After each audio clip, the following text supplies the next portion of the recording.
Hello, আজকে আমরা ৩ টি word নিয়ে কথা বলবো। যেগুলো নিয়ে আমি অনেককে দেখেছি অনেক সময় ভুল করতে। শব্দ ৩ টি হচ্ছে there, there and there.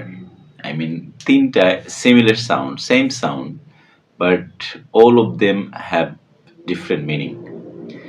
They are এটা একটা শব্দ নয়, এটা একটা ওয়ার্ড নয়, এটা আসলে একটা সেন্টেন্স। They are তারা, তারা হয়। They are good students. তারা ভালো শিক্ষার্থী। They are. আরেকটা হচ্ছে there, THERE, there. এই there এর অর্থ হচ্ছে সেখানে।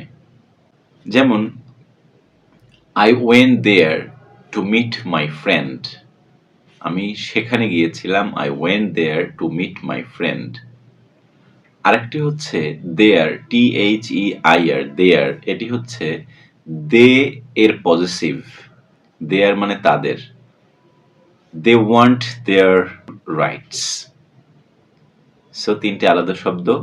দে আর, দেয়ার অ্যান্ড দেয়ার।